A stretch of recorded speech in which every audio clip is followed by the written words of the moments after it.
Conference. We now move to one of the most important parts of this year's annual conference, or for that matter, any one of our annual conferences. I know that many of you will have been shocked by the conclusions of the EHRC report, in particular that we as a party who have been found to have unlawfully discriminated against and harassed Jews, a source of real shame for our party. Keir rightly made it a key pledge of his leadership to put this right. The NEC agreed an action plan which, under David's stewardship, is well on the way to implementation. Wendy will no doubt expand on the details when she moves this set of rule changes, but I want to start from this chair, on behalf of the whole party, to say sorry to our Jewish members.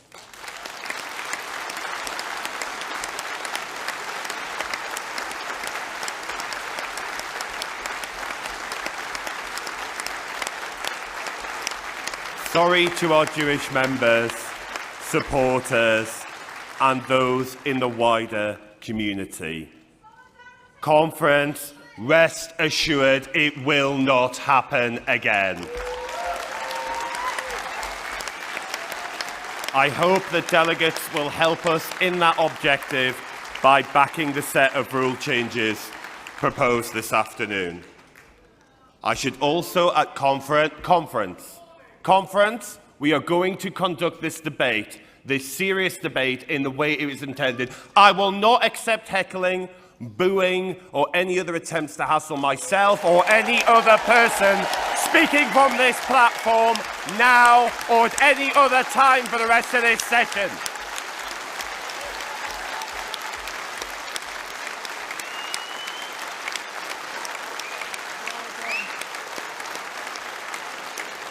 Conference. In addition to the EHRC rule changes, you will be well aware that there are constitutional amendments that are to be moved on behalf of the NEC. There is also an NEC statement that the Conference will be asked to support. I remind Conference that an NEC statement is not subject to a card vote and it shall instead be by a show of hands. Conference, there are issues that many delegates will feel strongly about, and I think it's important that we have time to discuss both the EHRC recommendations and the further package of amendments put forward by the NEC. All of those are listed from page 16 onwards of today's CAC report. Therefore, I am going to take this debate in two parts. The first part will be purely on the EHRC. We will then debate the leadership rules, triggers and other issues in the second part of the debate. Shabana Mahmood will respond to both parts of the debate on behalf of the NEC. It's now my pleasure to ask Wendy Nichols, my friend, and the chair of the NEC's organisational subcommittee to now move the NEC's rule changes on the EHRC report. Thank you, Chair. Thank you, Mark. Conference, Wendy Nichols, Chair of the NEC's Organisation Subcommittee. Today, we will be debating further rule changes proposed by the NEC, as we did yesterday. And in line with the previous conference decisions, the NEC has agreed to group packages of proposed constitutional amendments. Each of these groups will be subject to an individual card vote, apart from the one that Mark mentioned. The NEC recommends that Conference votes in favour of the following NEC rule changes. This will be card vote 16, EHRC. This group of constitutional amendments is one of the most important sets of constitutional amendments Conference will consider this year. Conference, you will know that the EHRC's report into the Labour Party found that the party committed unlawful acts by committing unlawful harassment of its Jewish members, and that there was a political interference in the handling of individual anti-Semitism complaints. This was a shameful day in our party's history, as we failed the Jewish community, our members, our supporters and the country. One of the key recommendations arriving out of the EHRC's report was that the party implement an independent complaints process. As a result, the NEC unanimously agreed an action plan with the EHRC that, amongst other things, commits us to establishing an independent process to investigate complaints, not just on anti-Semitism, sexual harassment, Islamophobia, racism, harassment of any other discrimination based on protected characteristics. Conference, this group of constitutional amendments delivers that independent process, along with the other recommendations, and we are legally required to implement if we are to reform our processes, correct the unlawful acts we have committed and rebuild the trust we lost. Conference, I move these constitutional rule amendments.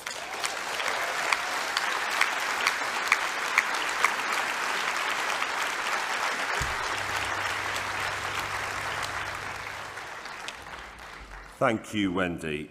Conference, I understand, as we have already seen, that this is an issue that many of us, including those of us on the platform and yourselves, will feel incredibly strongly about. But I hope we can, as I've already stressed, be relied to undertake this debate in a comradely and respectful manner. With that in mind, a number of delegates are already indicating, so I'll begin taking speakers in rounds of 4. I'm going to take this delegate here. I'm going to take this delegate here. I'm going to take this delegate here. And I'm going to take this delegate here.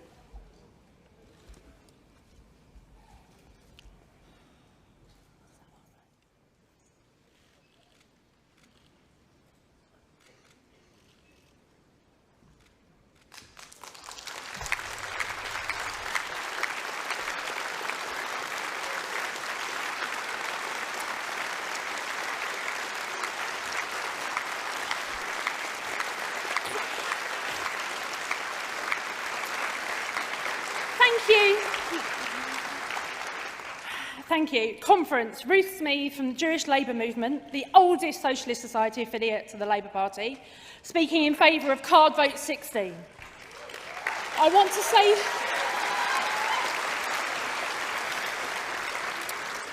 say some thank yous to our friends and allies who have supported JLM during this awful period, to the party staff who worked tirelessly to make the party a safer space for members, to Mike Katz and Margaret Hodge, our chairs, and JLM itself, whose love and support have helped so many.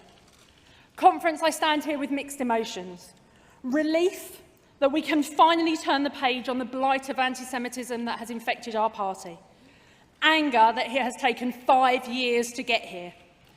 Disbelief that despite the hurt of so many Jewish members, there are people in here today who say it was all a smear.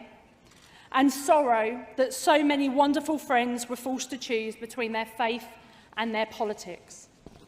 This is my 22nd Labour conference, and yet I feel sick about the idea of being in Brighton, knowing that I will be a target for more racist abuse for being here. But I am here to help deliver the promise that Keir made when he became leader. He promised the country that he would root out the anti-Semitism that has infected our party, and end the anti-Jewish hate which undermines the values we were founded to protect. Conference, it breaks my heart that racists thought they had a place in the Labour Party, that Jewish members, usually the women, were threatened, abused and bullied every day, not by the BNP or the EDL, but by those who claim to share our values. That the EHRC said the Labour Party had a culture that at best did not do enough to prevent anti-Semitism and at worst could be seen to accept it. These racists tried to break Jewish members, to hound us out of our party and to scare us into silence. Well, Conference, I have news for them. You failed.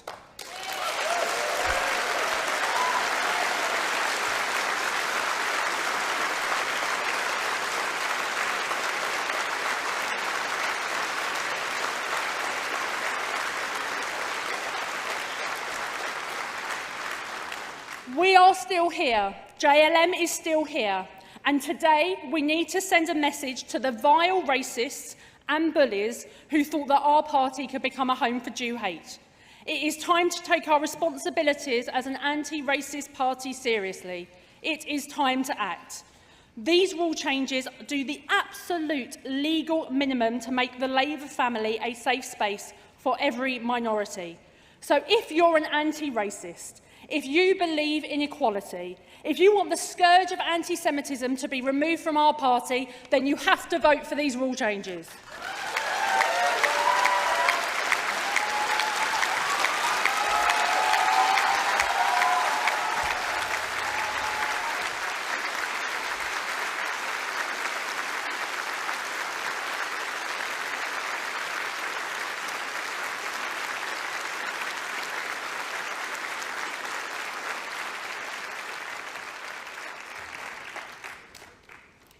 Conference. Margaret Hodge, Labour MP and Parliamentary Chair of the JLM.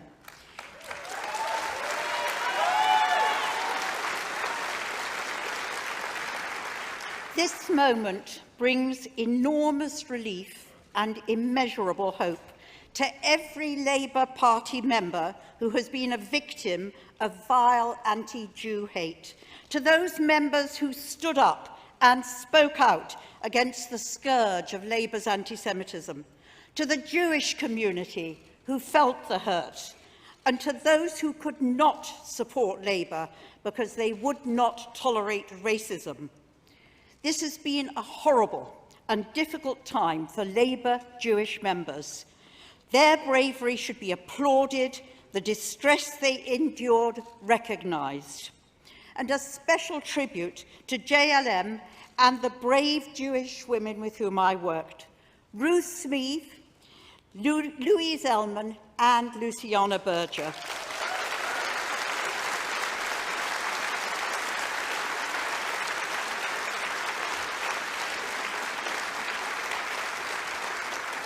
In the end, we triumphed, and I salute you all. I also pay tribute to Keir. His leadership has been transformational. By his actions, he has shown his determination to root out this poisonous ideology from our Labour Party.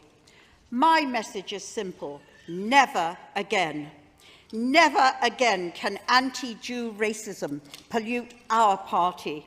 Never again can we become a hostile environment for Jews. Never again can the complaints process be manipulated, with serious complaints ignored and victims silenced. Conference today really matters. An independent, rigorous, robust complaints process will act as a firewall, helping to ensure that all of this never happens again. Please pass these rule changes. Slam the door on the darkest period in Labour's long, proud history. Reclaim our historic traditional place as the political movement that leads the fight against all forms of racism, and say to every Labour Party member, every Jewish person, every voter, never, ever again.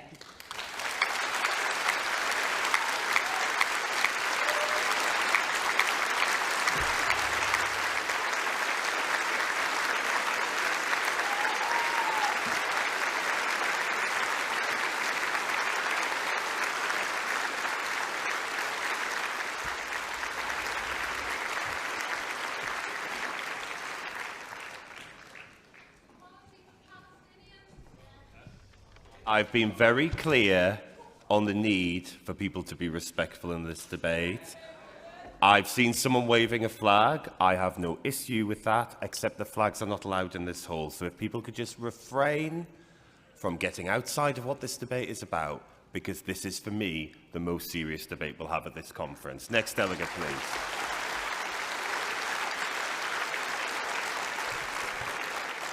Hi. Hello. My name's Hannah Dadd. I'm from Thornbury and Yates CLP. I've been to conference quite a few times, but this is my first time speaking.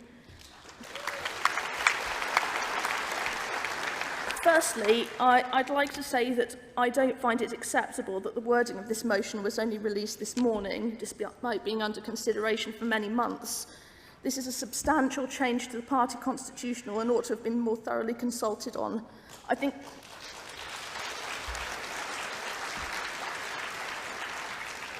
I think everyone likes the idea of an independent disciplinary system in principle, free of factionalism.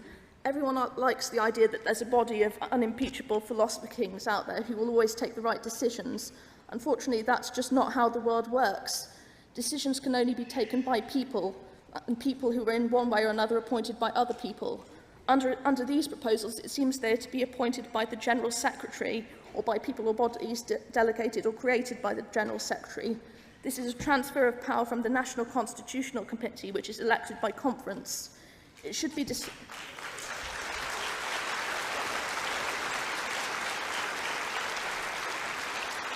It should be stressed that the decisions that this body will be expected to take will often, or indeed usually, be inherently political in nature. What are the limits of acceptable debate in the Labour Party on a range of sensitive issues? What are the appropriate standards to be expected of the State of Israel? Just this past week, we have seen issues around gender identity erupt again in the party. Recently, a High Court case was decided about abortion on the grounds of disability. Clearly, claims could be made on both sides. Are the scope of the party's positions on these matters to be determined by HR managers? I'm not a fan of a lot of the language that has crept into the rulebook over the recent years, as I think it's overly broad.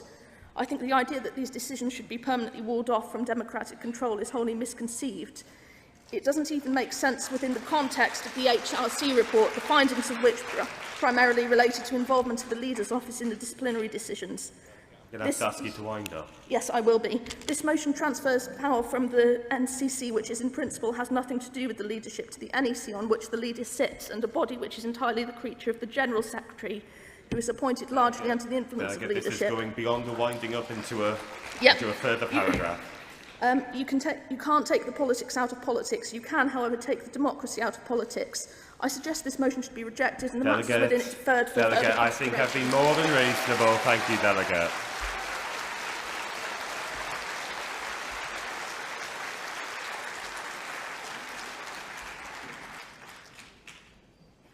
Next delegate, please. Sam Rushworth, Bishop Auckland, first-time delegate. Conference, I work in conflict zones around the world, so I know the power of words and what words can do, and I know where words can lead. I joined the Labour Party as a child, and I joined the Labour Party because it was an anti-racist party. I joined it because it represented every community up and down our country, and I have to say the last few years and the anti-Semitism that has been in our party has been the most shameful experience in my life.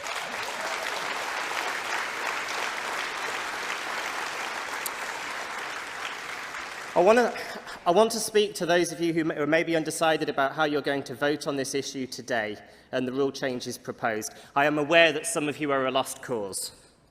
But for those of you who are undecided, ponder this, conference. What message will go out from conference this day? I want us to send a message to the country that we have listened, that we are sorry, that we have changed.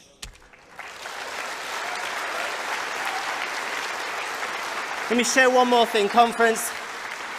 In 2015, I'd been a candidate in a target seat in the north of England, and on the eve of the election, I was speaking with one of my campaigners, a man with mental health challenges and a disabled 10-year-old daughter who was out of work, and he said to me, "What will happen if you lose tomorrow?"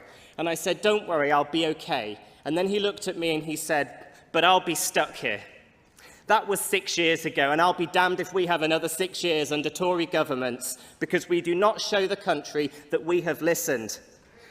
Today, how you vote will have an impact on the way that communities up and down this country feel about the Labour Party. I want to see Keir and Angela as Prime Minister and Deputy Prime Minister, and Conference needs to support them and what they are doing. Thank you, Delegate. Thank you, Conference. Thank you.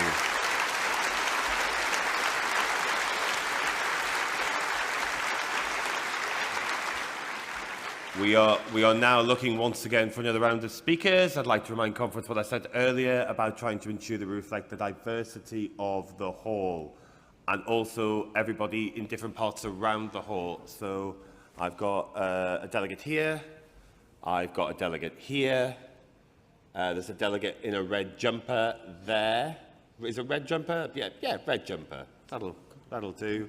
And I'll be honest, when you all point at one person, that doesn't actually have the effect that you think that it might have. The same to you over there, conference. I'm also aware that that delegate at the back there. Well, there's two of you. Both of you, fine. Both of you are both directly in my line of sight. There we go. Thank you, conference. I'm afraid, conference, I cannot remember which of you, in all of that excitement, I called first. So whoever is made to the front first will be speaking next. Thank you, conference.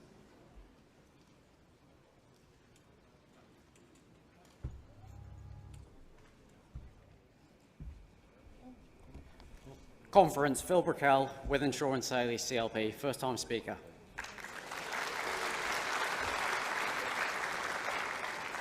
Conference, it's a pleasure to be here in person with my Labour family. And despite our differences, and we are a family joined by a shared purpose, transforming the lives of working people across the country through the exercise of political power. I want to speak in favour of these constitutional amendments because I think we owe a debt to the country, to our members, and to those who need the next Labour government. And we need to support the NEC and Angela and Keir as we work towards the next general election.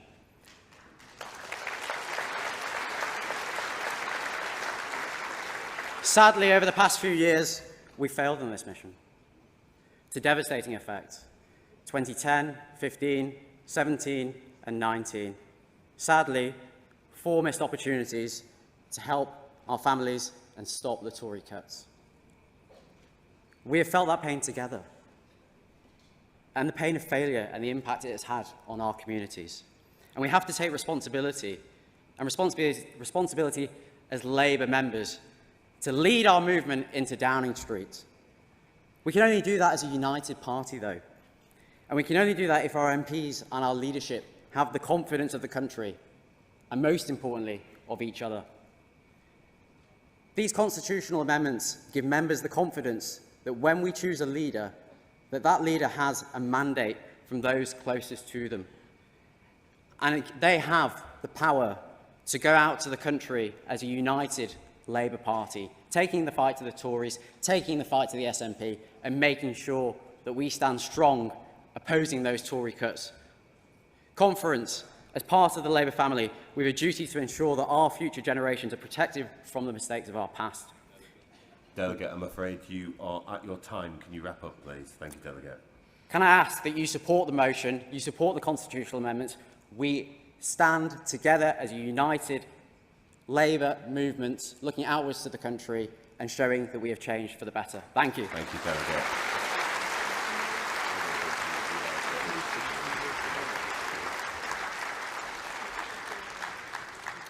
Next delegate, please. Thank you.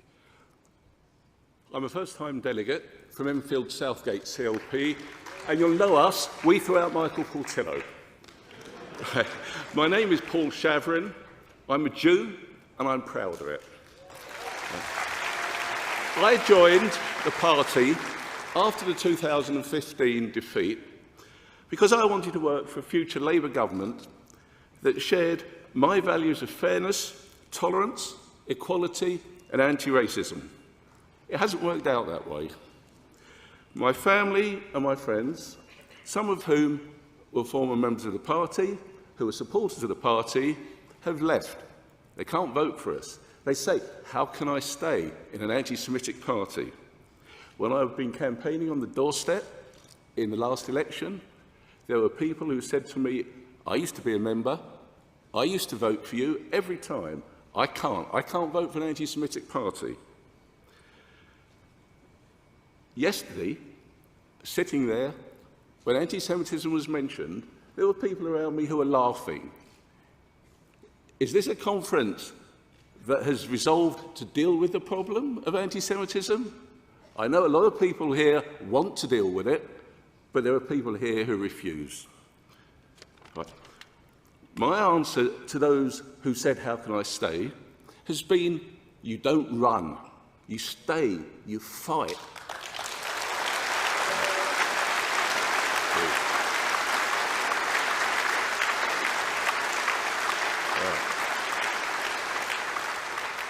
It's been a long haul, but I'm proud to be standing here today to be able to speak in this debate. I need to be able to go back and tell my family, my friends, our local residents that the problem has been resolved. We are not an anti-Semitic party.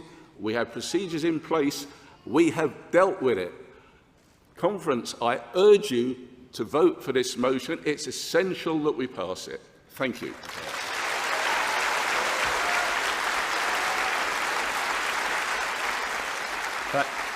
Thank you, Delegate. And may I say, as somebody who knows people who chose to leave over this issue and people who chose to say, I know it was a difficult decision, but I want to say to you personally, thank you for staying. And thank you for fighting.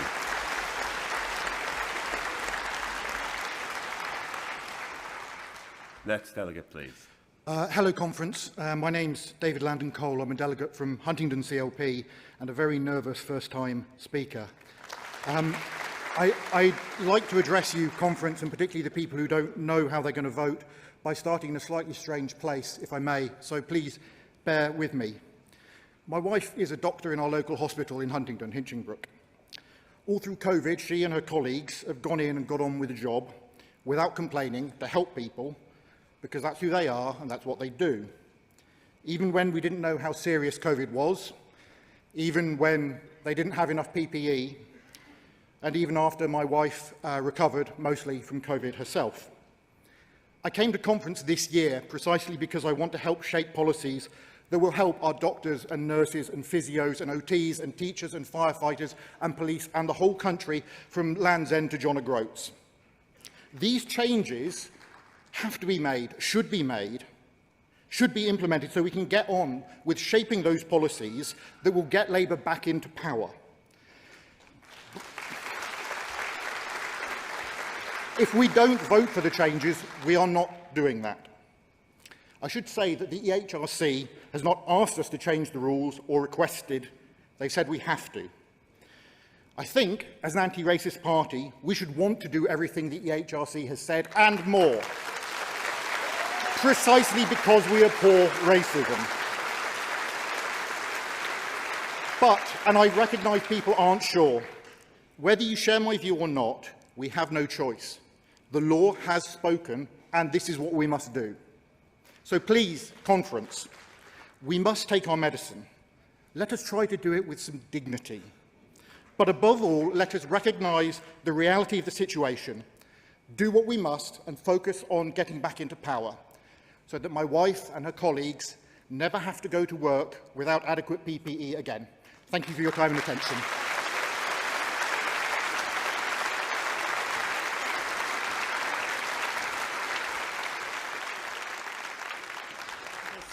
Conference, I've got one more delegate waiting to speak, but I'm going to take one more round of speakers. So if anybody does wish to speak, I've got one delegate here, I've got another delegate there, I've got another delegate there, and one more delegate there. Yes, there we go. Apology, delegate. I believed I'd called you before, so I really do apologise, delegate. Please do, if you can make your way up to the desk, and I promise you'll have a chance to speak. Thank you very much, delegate. Next speaker, please. Hello, I'm Sue Tedden from Hove CLP, local posse.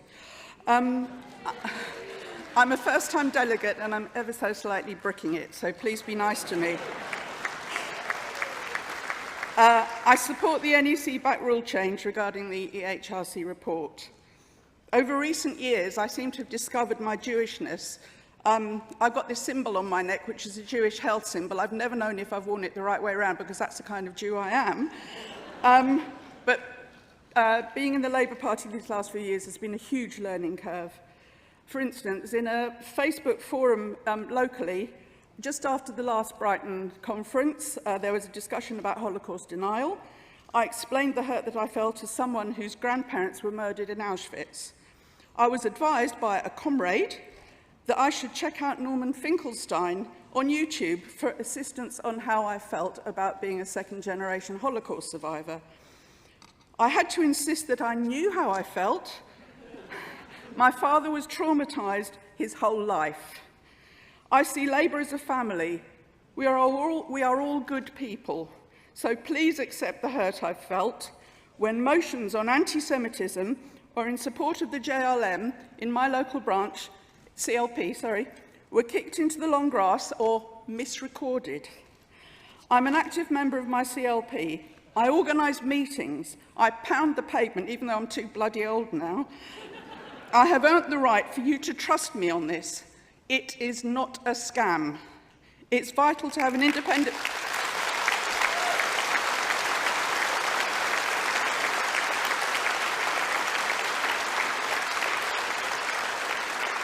It's absolutely vital to have an independent process, so conference, please back this rule change. Thank you.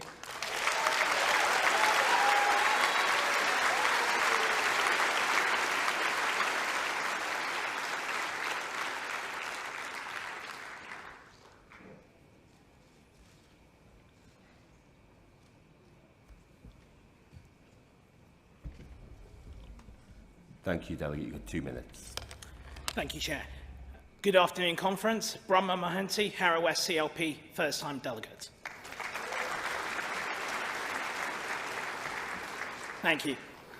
Conference, firstly, I want to pay tribute to the speakers who preceded me for their tireless activism and service to both the Labour Party and the fight against anti-Semitism.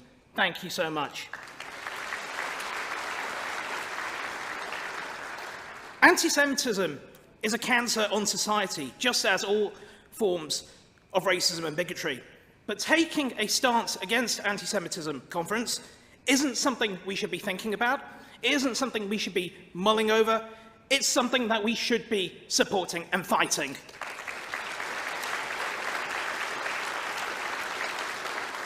If you are truly, in your heart, a supporter of Labour and progressive values, and believe in a free and equal society for all, regardless of their background, then you will be supporting this motion in a heartbeat.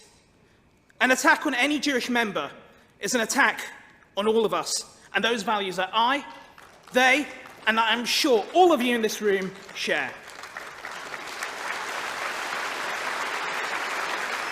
Please, Conference, please, let's consign to history the shame that has blighted us in recent years on this matter and support this motion. My late mother believed very firmly, till the day that she died, that the Labour Party was the ultimate force for progressive values in this country, and she inspired me to become a member of the Labour Party. And I truly believe, as I am sure many of you do too, that under our fantastic leader and deputy leader, that we can still be that force for progressive change that this country so desperately needs. But we must be a united force, where all members in our party, regardless of their background, feel welcome. Delegate, I'm going to have to ask you to wind up. Sure, thank you. Because, ultimately, my friends, by the strength of our common endeavour, we achieve more than we do alone. Please support the motion. Thank you very much.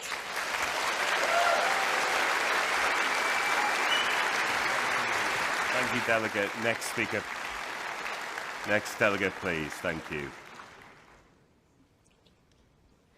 Good afternoon, comrades. I'm Anna Dyer from Glasgow, Maryhill and Springburn constituency, the constituency of our dearly departed MP Maria Fife, who many of you will know. Please excuse me if I'm nervous, because it's my first time and first opportunity to speak at conference. I've unfortunately got to state that we have not received in advance any of this information about the rule change. I was hunting today for a copy of the CAC report so we could read it.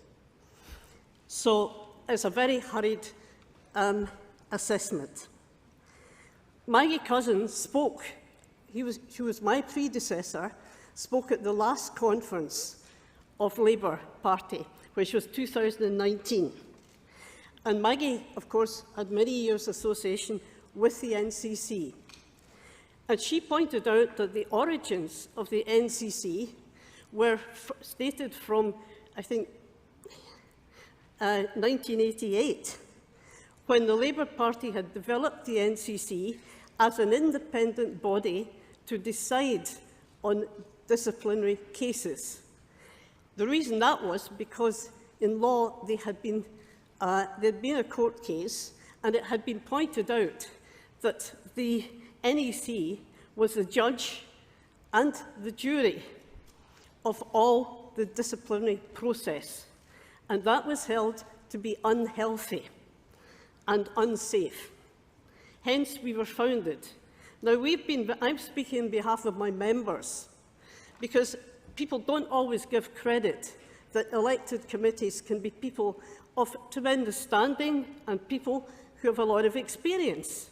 Yeah, we have three lawyers on our committee, for instance.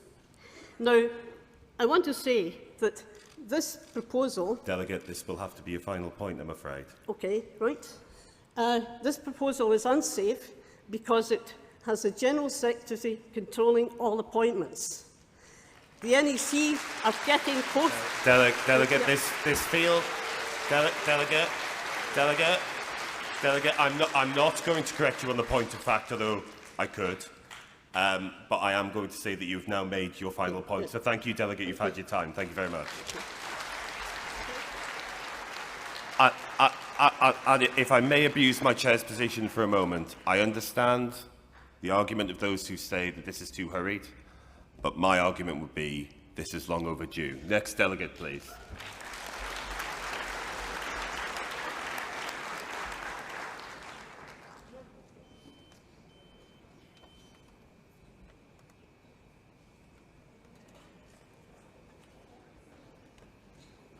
Chair, conference, comrades, ladies and gentlemen, Asif Hanif, Brentford and Isleworth, CLP, first-time delegate.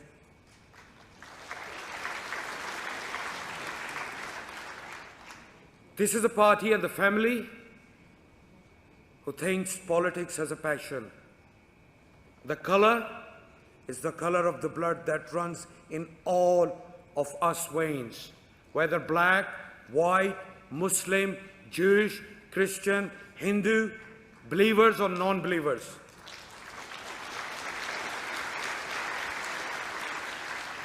The Creator has created us and not stamped us, so as the party that we are shaping today, in order to represent the length and width of this country, comrades, we have to make the laws for the humans and not human for the laws. Not hate for anyone. Not hate and acceptance to all.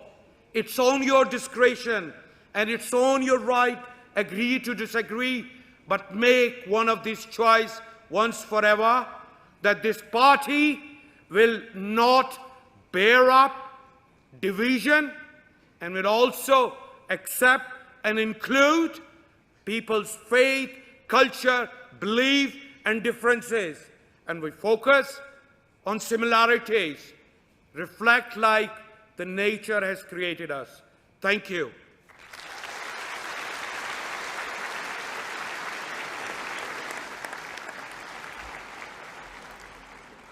Next delegate, please.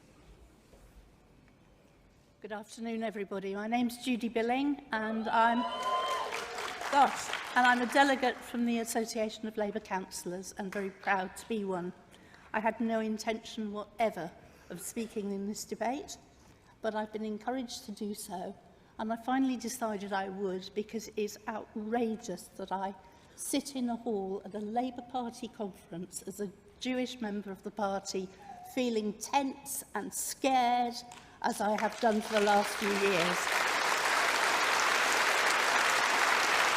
I am the daughter of a refugee from Hitler's Berlin. I was brought up in Paddington with the first families from the Windrush, So by the time I was 7 or 8, I knew rather a lot about racism.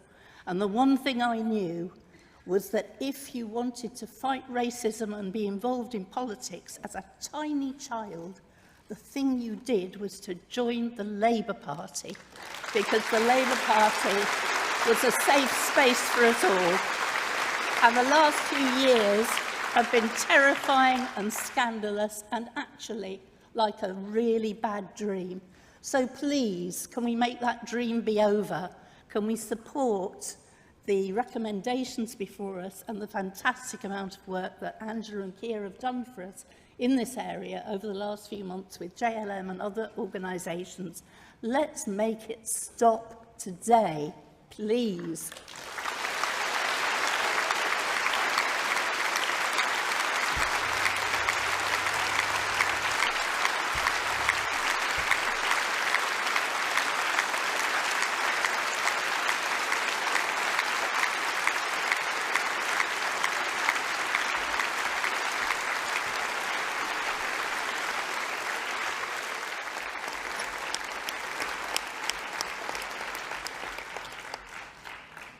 Thank you, Conference. Next delegate, please.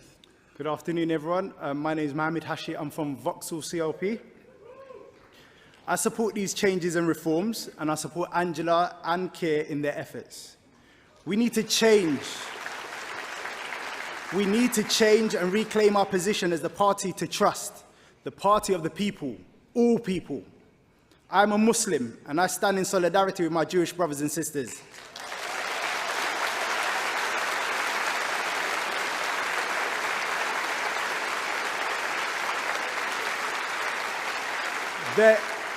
There is a well-known poem where it is said, "And then they came for the Jews, and I did not speak out because I was not a Jew. And then they came for me, and there was no one left to speak out for me." I will not be that person. We should not be those people.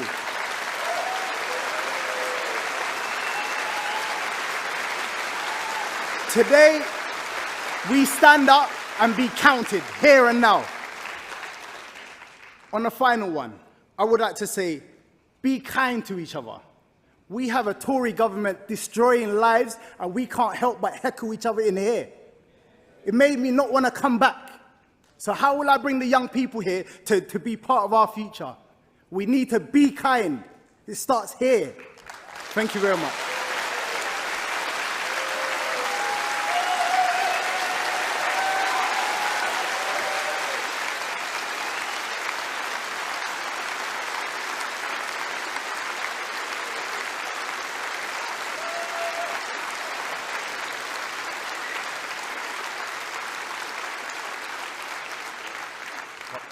Conference, I'm just looking for an indication of whether or not I've called everyone I said I would speak, because if so, I feel that be kind is an incredibly important point to end that debate, and I really thank the last delegate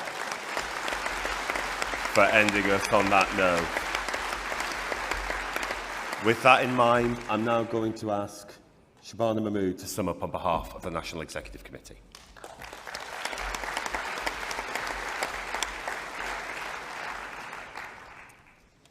Conference. Shabana Mahmood, National Campaign Coordinator and member of the NEC. Conference, thank you for your contributions. I want to thank those of you who have spoken in favour of these changes today, and the vast majority of you who have sought to conduct this debate in the respectful manner reflective of the seriousness of this issue. I will now respond to the points that have been raised during the course of the debate on behalf of the NEC.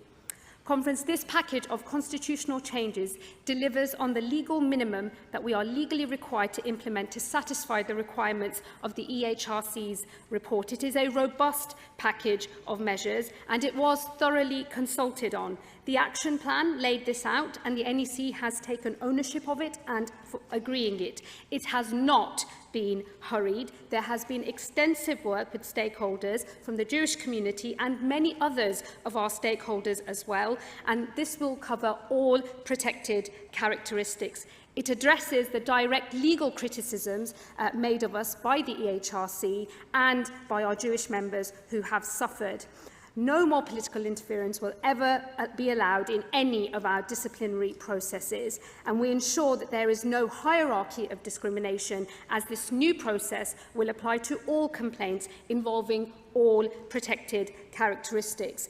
The independence introduced strikes the right balance between our constitution and the legal requirements of the EHRC's findings, and all members should welcome that independence, as it will benefit all members who undergo an investigation through our disciplinary processes. In conference, we have heard passionate testimony from some of our Jewish members, and I pay tribute to each and every single one of them for the tremendous courage that they have shown. And if you will indulge me,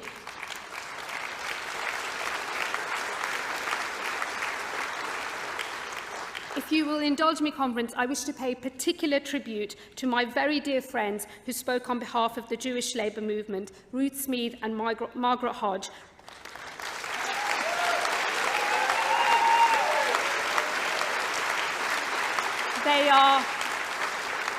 They are two of the strongest women I know, and I am deeply privileged to call both of them my friends. And I pay tribute for their courage and their strength and resolve in leading the fight back and making sure that racism will never win.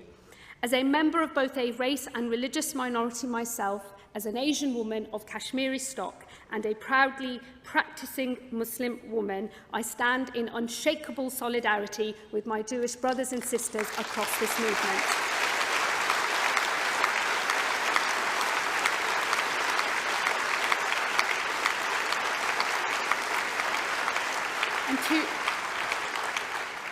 And to have watched my fellow members of my Labour family, my Jewish brothers and sisters, feel unwelcome and have their hearts broken because of hatred that they have seen in the Labour Party because of their own race and their religion. Conference, it has been a shameful period in our history. It has been utterly horrifying. And today, with your support for these rule changes, Conference, we decisively turn the page on that shameful period in our history. We apologise unreservedly to our Jewish members and to the wider Jewish community, and we resolve from this conference floor today that no community will ever go through this pain again. Thank you, Conference.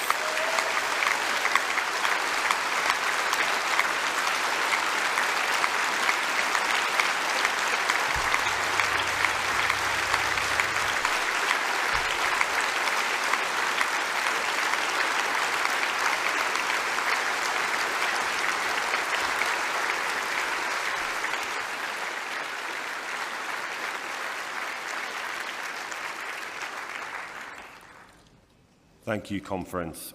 We're now going to move to the other constitutional amendments. Wendy Nichols will now move the NEC's other changes and the NEC statement. I am sure, Conference, that you will all want to continue to treat the rest of the day the way that I have been fortunate enough that the vast majority of you have treated this afternoon so far. With that in mind, I hand over to Wendy. Thank you, Chair. Conference. The NEC recommends that Conference votes in favour of each of the following NEC constitutional rule changes and NEC statement, which is contained in today's CAC report number 2. Conference, in conjunction with the constitutional amendments in Card Vote 19, the NEC has agreed a statement that supports the establishment of an NEC working group to look at future amendments that may be made to the party's rules, so that political levy members may have a say in the party, and it delivers on winning the next election, and considers how to involve the Labour elected members from the Scottish Parliament, the Senate and local government. That NEC working group will also consider methods of ensuring women's representation in any contest. Card Vote 17, safeguarding and disciplinary procedures. In order to reflect actual practice and also to provide some welcome reforms to our disciplinary procedures, which will complement the EHRC package of constitutional amendments, the NEC recommends that this group of constitutional amendments This clarifies the party's commitment to its safeguarding obligations and also clarifies certain powers under our rules in order to bring them into conformity with established legal principles. Card vote 18, Party Conference. This group of constitutional amendments makes various reforms and provisions for the party, the conduct of party conference. It updates Chapter 3, for example, reflecting the change in our party structures by changing the current rule that unduly restricts who is eligible to be a conference chair.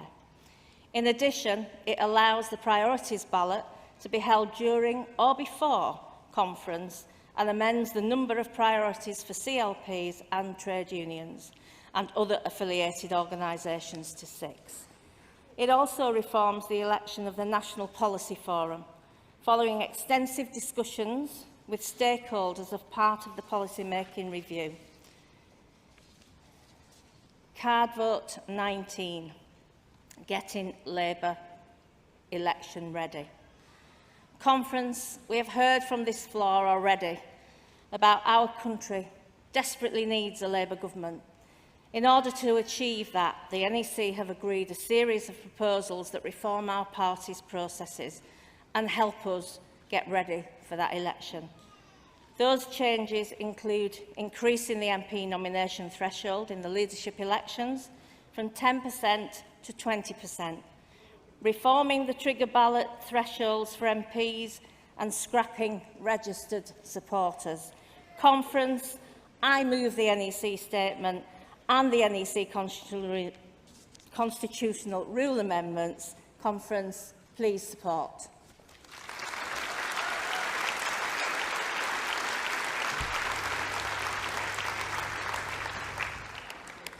Thank you, Wendy. We will now... I find it very hard to believe that you can be moving a competent point of order when all we've had is the proposition that we are going to move to a debate. So I'm not going to take a point of order at this time, but I am going to take speakers. So if you could raise your hands if you're wishing to speak, but not if you're wishing to raise a point of order. So we've got a delegate right at the back. We've got a delegate here. Yeah. We've got a delegate in a sort of red, with the black face mask, and I am trying to gender balance this conference, but this debate appears to have a larger number of men wishing to speak. This delegate here, thank you. Yeah, Chair, Dave Wald, General Secretary of the Communication Workers Union.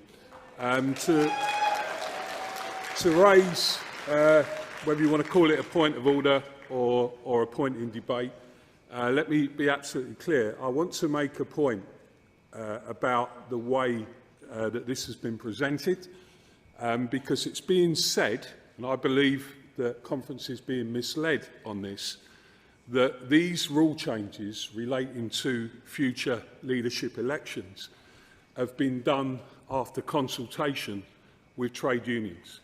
And I'm here to say to you that from the CWU's point of view, we have not been consulted, and I don't want it implied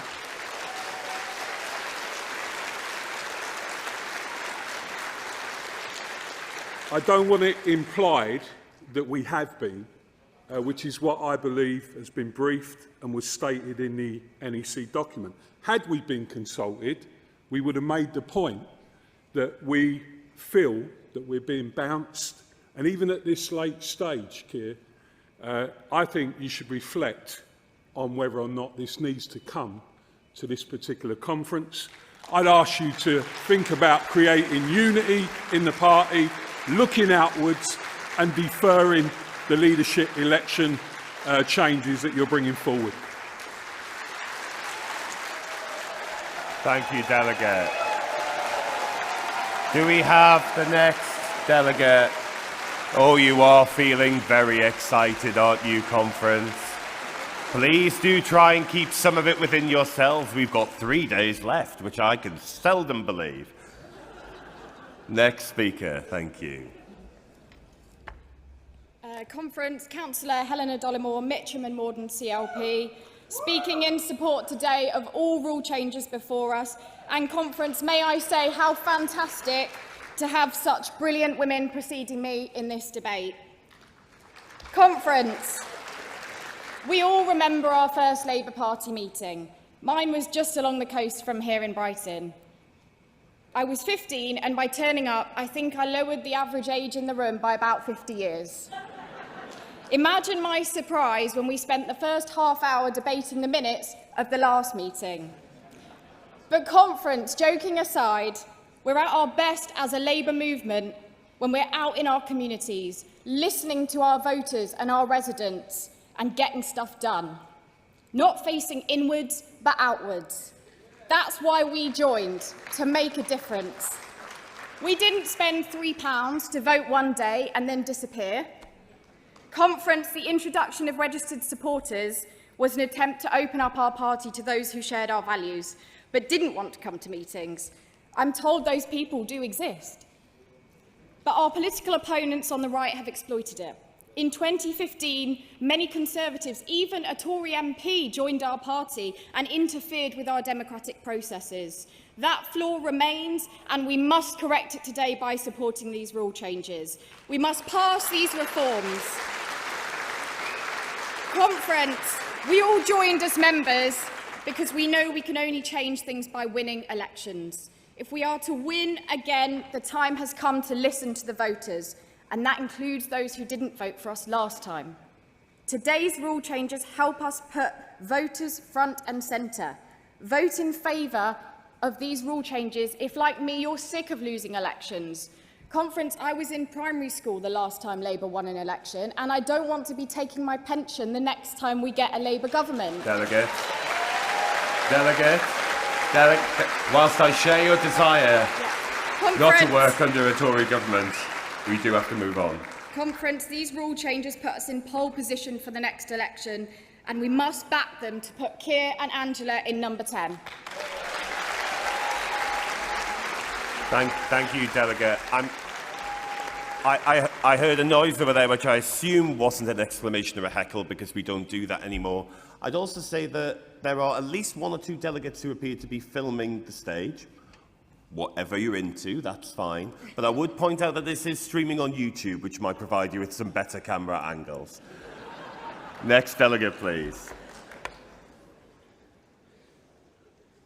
Ian Drummond, Edinburgh Eastern CLP, and I'm also sick of Tory victories, especially where we're going backwards unnecessarily like last time with the debacle over Brexit. And if you'll allow me a pun, the Great British Bakers' Union might well be baking off out of the Labour Party, very sadly, in the next few days. But these rule changes, all of which I oppose, could bake in everything that's going wrong with the party, and that would be an absolute disaster. I don't think anyone in the country, anyone in the Red Wall, anyone in our current heartlands either for that matter, is looking at the Labour Party and saying, well, if only they became even less democratic in their leadership structures, having already been less democratic than the Tories, the Lib Dems, the SNP, then I might come back to them. It's an internal matter, it's not looking outwards at all. The danger is that if we lose the next election, we might not even be able to adjust to win the one after that, if it makes in a short list of one or two for the next leadership. I spoke in favour, pragmatically, of the change to a looser form of trigger ballots last time. Some people wanted open elections, I in my heart did, but it was a step forward for party democracy. And now we're taking it back as soon, or perhaps sooner, as is constitutionally allowed for membership ones so to do. Likewise, which I never supported, we're going to make the leadership elections even worse. I'm still with Ken Livingstone, one mover, one seconder for a leader candidate. And, I mean, advance by inches is not pragmatic, not when our house is on fire. We have to have an offer for this country, and becoming a less democratic party isn't it. And we have to look at the results. Cheshire and Amersham, less votes than members in a seat where Tony Blair endorsed the candidate personally, which he didn't do in my seat where he happened to have been born. So we're not doing well on the current track. Thank you, Delegate. Let's change track. Thank you, Delegate.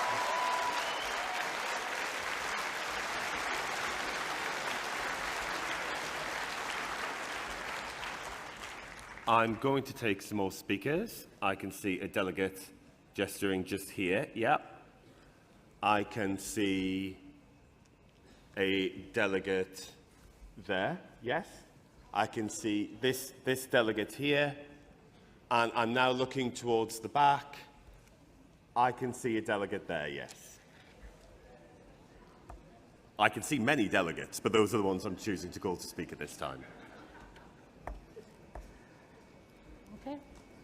Agnes Talmey, Unite the Union, speaking in opposition. Conference should probably recognise that my accent is not from here. But my history as a trade union and labour activist is a very long one, as was my father's and my grandfather's, my grandfather back to the early 20s. And it seems appalling when I stand and think of, we used to have a joke in Scotland that said we had more pandas than Tories.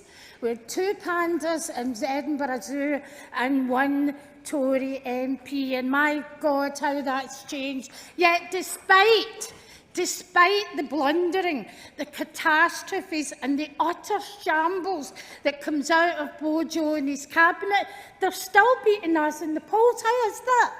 Because guess what we're doing? We're standing here coming up with wonderful policies, how to win back Labour voters. No, not us. We're getting drawn into here, bounced into a situation where we're arguing, quite frankly, about rule changes. And most people out there don't understand them. They don't care about them. They're not interested in them. They want to know, what are we doing for them? What are we going to do to make their lives better? They should be like my General Secretary, out there with the workers and defending them on the site. That's what we should be doing, Conference. So I ask you to oppose this.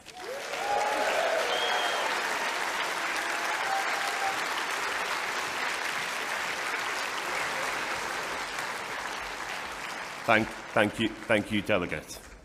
Next delegate, please. Thank you, Chair, and congratulations on excellent chairing of this session so far.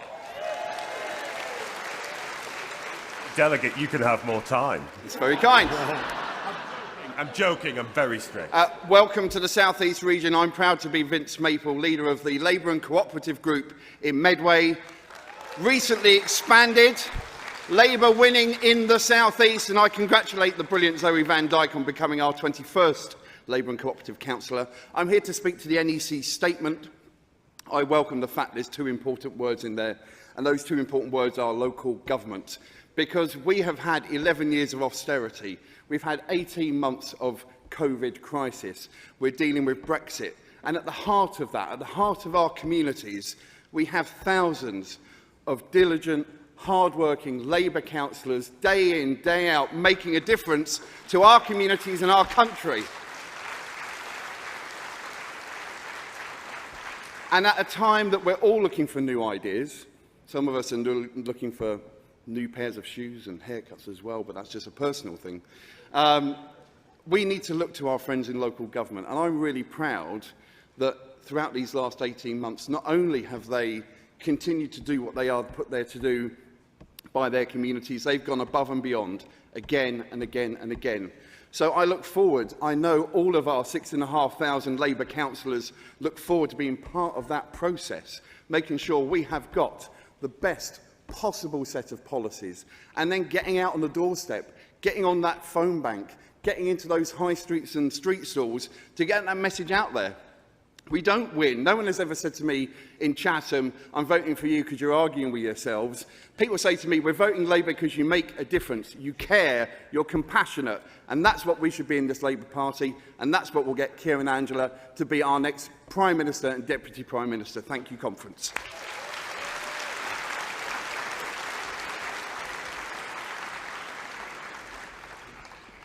Thank you, Delegate.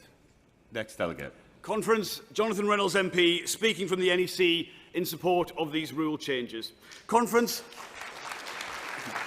I've had the honour of being a Labour MP for 11 years. I've seen 4 general elections in that time. I've seen 4 leadership elections in that time. And I've often been on the losing side of these. But I've served every Labour leader as a member of Labour's front bench in that time. And I've only ever wanted 2 things. A Labour Party that can win an election, and a Labour Party that deserves to win an election because it offers real hope and real change for the future. These are a package of rule changes that help us do both.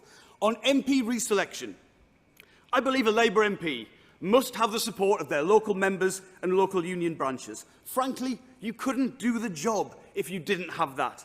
But the current system, where you can have the support of 2/3 of your local party but not be reselected if a minority oppose you, means far too much time is spent by our MPs managing that situation rather than facing the public. And if we can all agree on one thing, it's that the Conservative Party is a ruthless organisation when it comes to the pursuit of power. The current rules mean we are sent out to fight them with one hand tied behind our backs. These proposed rule changes would free Labour MPs to take the fight to the Tories, whilst making sure there is the proper accountability to local members and affiliates. And Conference, we have to take this decision now. And when it comes to the leadership rules, even though I wasn't on the winning side, I've always supported the move to 1 member, 1 vote. These reforms keep the best of that system and they strengthen it. It brings in a freeze date, just like we use for councillor and MP selections.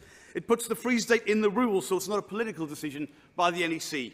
And it sets the nomination threshold at 20% of MPs. Now, under our current numbers, that would require the nomination of 40 colleagues, basically the minimum number it takes to form a viable shadow cabinet. And in any future contest, there'll be a range of candidates, and they'll have to have support from across the movement. And every vote, whether you're an MP, a General Secretary or a new member, will count the same. It's the same threshold as Wales, the same threshold to bring a challenge. Let's get behind Angela, get behind Keir, get behind and back these rule changes, Conference. Thank you very much.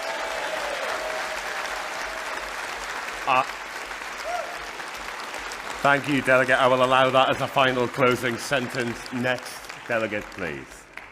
Hello, Conference. I'm here to speak for these rule changes.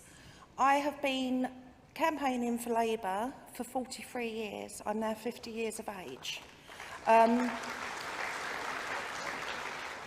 Over the last few years, I became very, very disheartened with the Labour Party. I've seen the poison seep into it, and that's what it is, it's poison. Yesterday, I was absolutely disgusted with some members in this room when we had a minute's silence for women that had died or been harmed from men, violent men, and they heckled the chair during a minute's silence. It was sickening. It was absolutely sickening.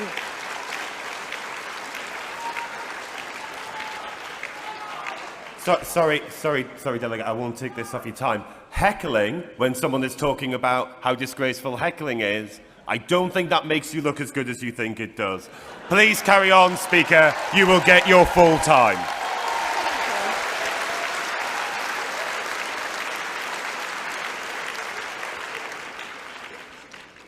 Many a time outside, I've been heckled again by certain members of this party that shouldn't really be members of this party. Go off and join the socialist workers.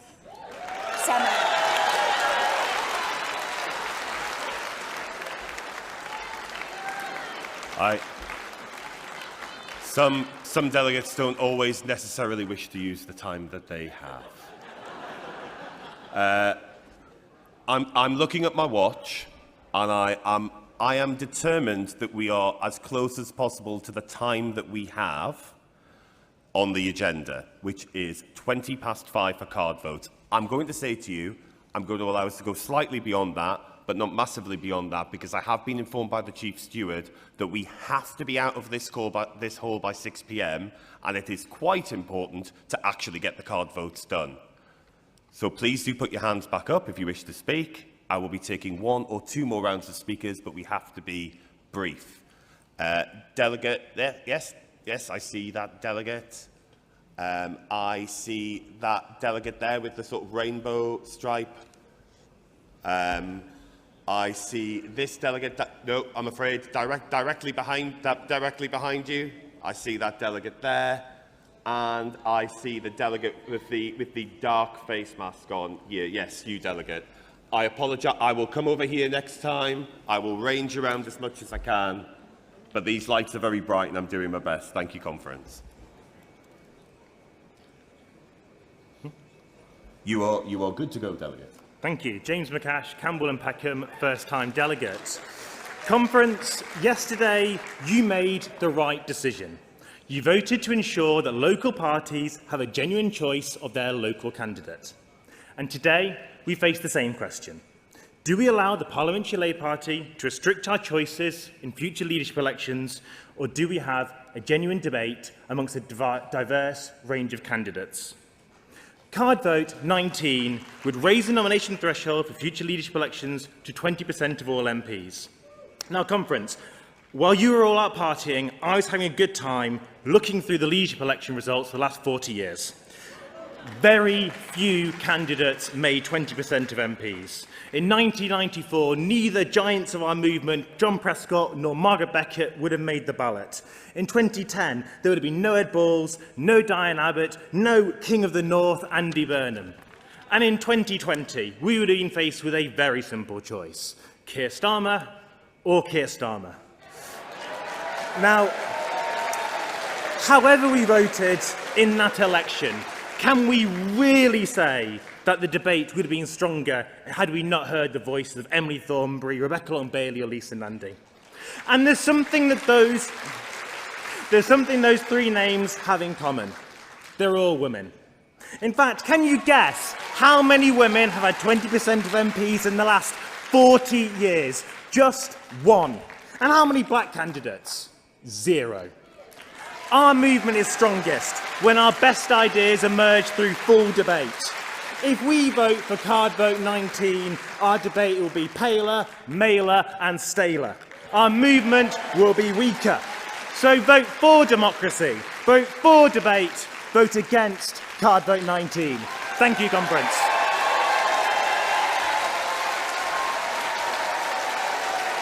Next delegate, please.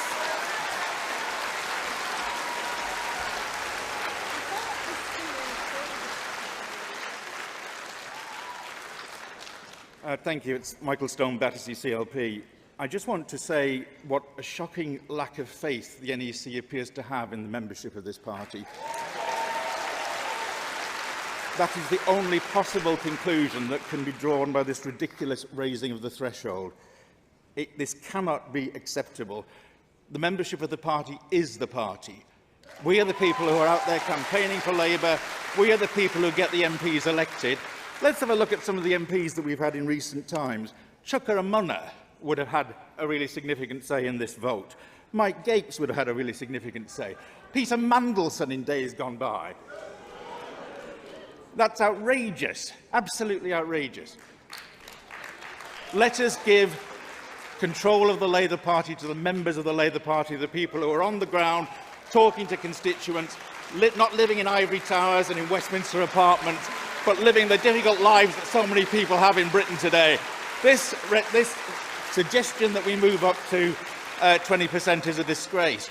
If you want the support of the party membership, inspire us. Commit yourself to what you said in 2017, not the nonsense you're coming out with today. I urge you to oppose. Thank you, delegate. I would urge delegates to try not to personalise these kind of things. I know temperatures are getting quite hot in here, and not just because we've been here all day, but these are rule changes, so I'm sure we can all. I've already been very clear about heckling, and I've been to enough comedy gigs to know you don't shout at the person with the microphone. Next delegate, please. It's me. Thank you, delegate. Taza Shuri from Harrow West CLP, first time delegate, so bear with me. And I'm very dyslexic, so I've got to read something.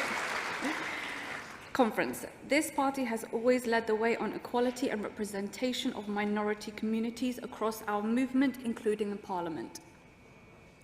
But women and ethnic minority women in particular still face the biggest barriers and largest amount of discrimination when they are in office.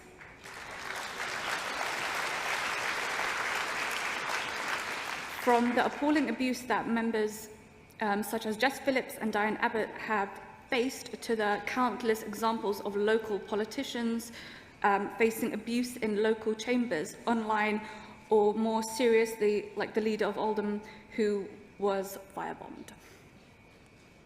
And sadly, Conference, the current trigger system has unfairly discriminated against women and BAME members in Parliament. We were promised increased scrutiny and democracy through parliamentary trigger process. The results were very different. Over 80% of parliamentarians triggered were women. And over half were BAME. The Labour Party should be encouraging more minorities, not threatening the few we have with their jobs. Members should rightly have the power to hold their politicians to account, but a minority of people should not have the power to discriminate against MPs based on their sexuality, age, or gender. The rule change will make sure it is a majority of members who can decide whether you retain your Member of Parliament, providing better safeguard to protect our politicians from minority communities. Thank you. Thank you, Delegate.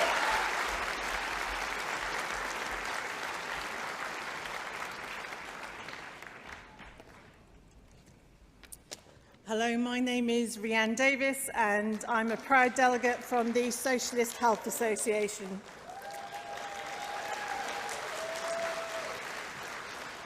Comrades, it's really quite odd at this time to be talking about a future leadership contest when we have a leader in place. He's not faced with a challenge at the moment, and of course he was someone who was elected by one member, one vote.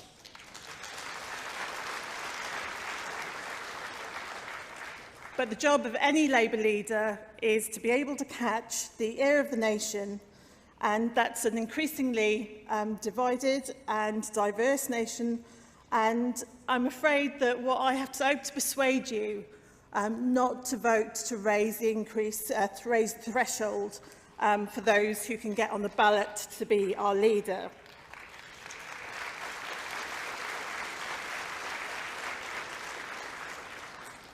A future Labour government must have a majority and a clear mandate to undo the destruction and chaos caused by a Tory government. We are a party of great talent and energy, ideas. We have vision that will change this country. But our Labour leader has got to reflect our country. And as you heard from Delegate before, the last contest we would have had been Sir Keir Starmer versus Sir Keir Starmer. We would have had one woman MP who made the ballot and no people of colour. Now, what is that saying for the party of equality?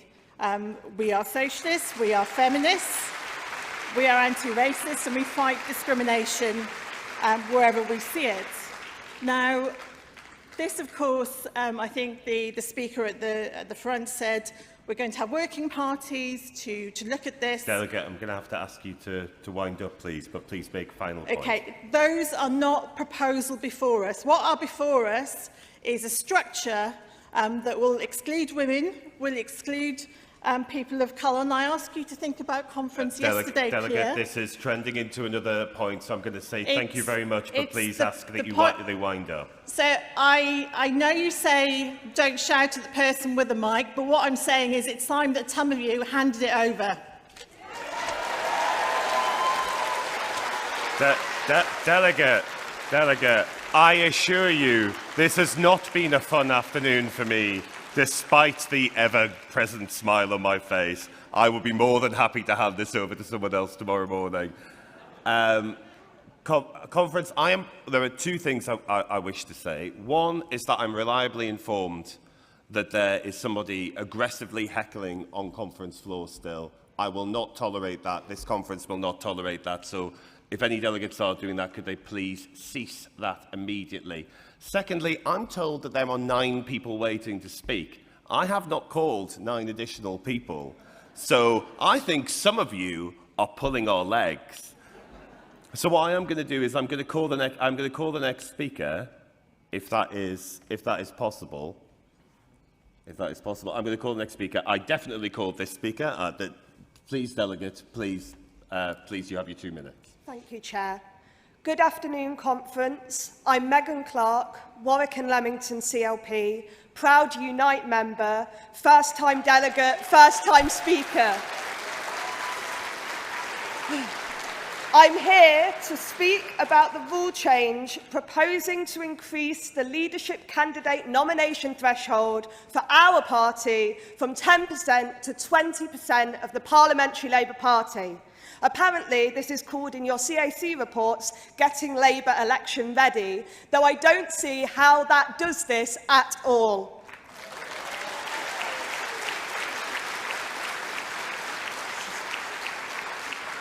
The leadership may have proposed this rule change to limit the ability of the left of our party to lead us into the future, but this is not simply about left versus right. This is about increasing the power of MPs to choose our leader. This is about disrespecting the rights of hundreds of thousands of members and affiliate members who live in the communities that we want to serve. If this rule change had been in place for the last 100 years, 120 years of our party, only one woman would have made it onto the members' ballot for leader and absolutely 0 BAME MPs. This is completely unacceptable for a party that claims to care about equalities and is not addressed anyway in the rule change before us today. If this rule change had been in place in 2020, candidates like Lisa Nandy, Rebecca Long-Bailey would not have been on the ballot paper. And as previous delegates have said, it would have been a contest between Keir Starmer and Keir Starmer. We need democratic contest in the Labour Party. I'm afraid this is going to have to be a final point, I'm on my last sentence. We need democratic contest in the Labour Party to be the best party we can for our country. So please vote down this rule change. Thank you. Thank you, Delegate. I am taken with the idea of rule changes being the same for 100 years, because as long as I've been in the party, it feels like we do this every year. But here we are. Next delegate, please. Hello, Conference. Sean Riley, Ernest Morn, CLP. So I'm going to be speaking in favour of the rule changes. And just a really quick point to start is that someone mentioned what if there's only one person that makes a threshold. Obviously, you could slightly tweak it and have the automatic, the highest nominations, highest woman, the woman with the highest nominations could be automatically added. You could add that change in later conferences, in a special conference, whatever.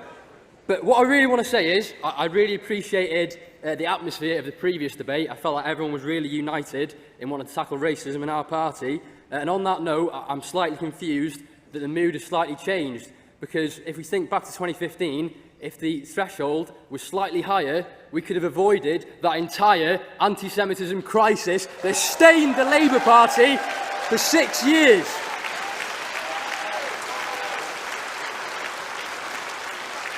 So just on that single point, that makes these rule changes very much worth it in my book, and Conference, they should be worth it for every single one of you as well. Thank you.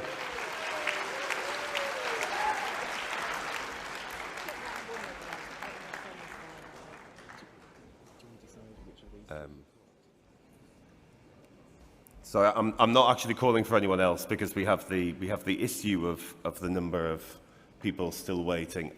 Next delegate, please. I believe from this side. Yes, thank you.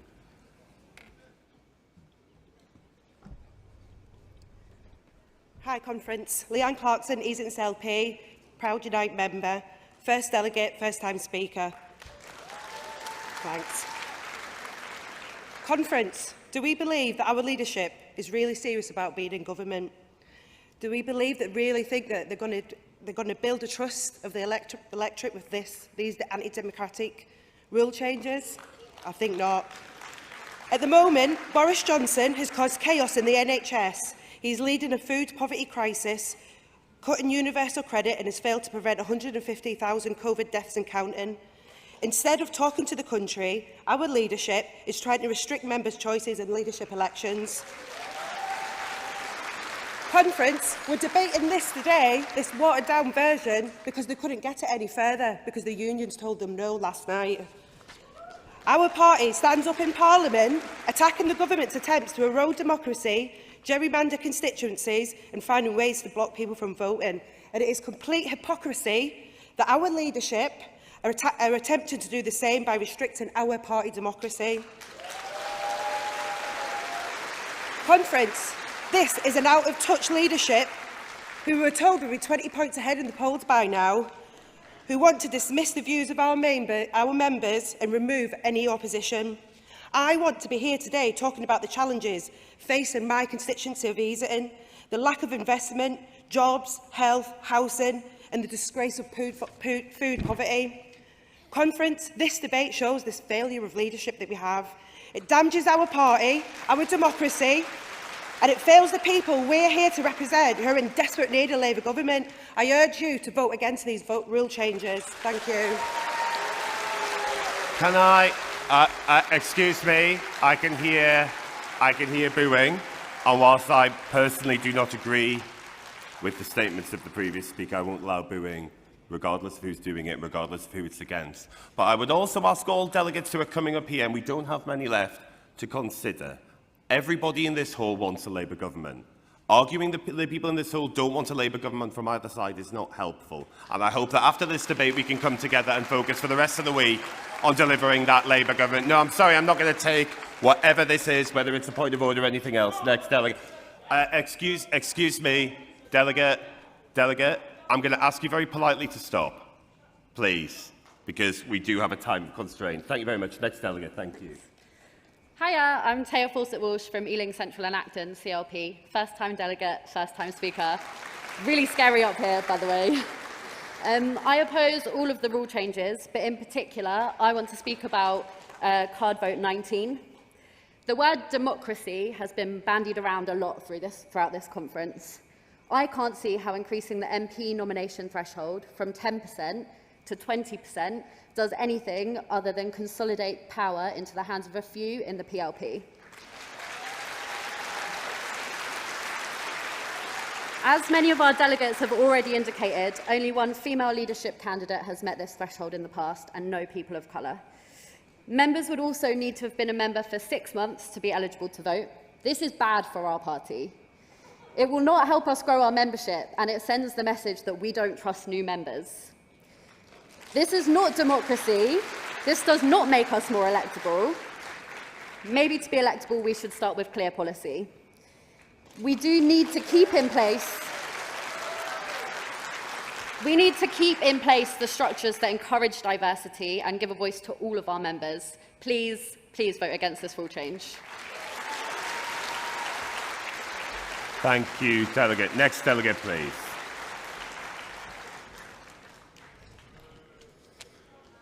Conference comrades, Matt Rack, Fire Brigades Union, opposing. Conference, we will be voting against all the card vote rule changes proposed here. But I want to, in our view, they are undemocratic. They reduce the rights of party members and of affiliates. They seem to privilege MPs. They seem to be for the few rather than for the many. But the idea that this will convince voters is completely untenable and unconvincing. It seems to see our party members and indeed our affiliates as the problem. This party relies on its members and its affiliated organisations. But I want to raise a very serious point in relation to the relationship between the party and its affiliated unions. There are 12 affiliated unions. We meet through TULO. We have been assured that there would be an attempt to seek consensus on these points. Unions have not had the chance to consult through our structures on the proposals in front of us today.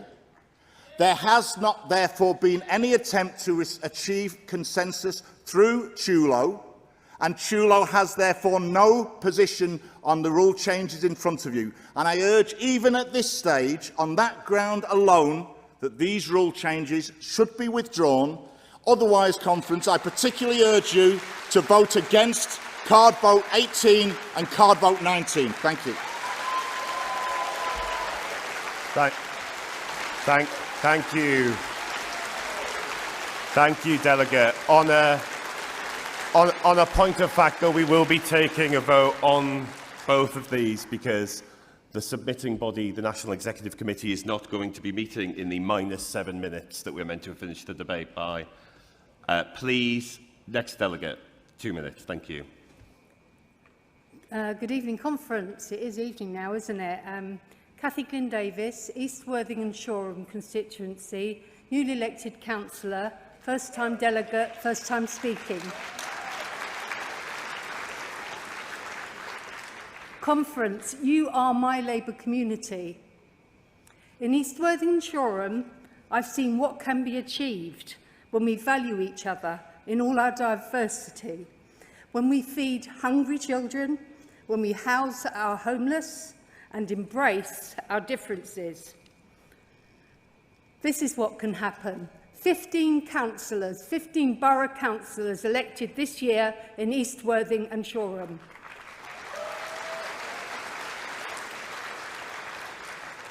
And 5 county councillors in West Sussex from 0. And this in a Tory stronghold. So, Conference, tell me, how does an increase in the PLP nominations to 20% promote equality and diversity and fairness in our Labour community?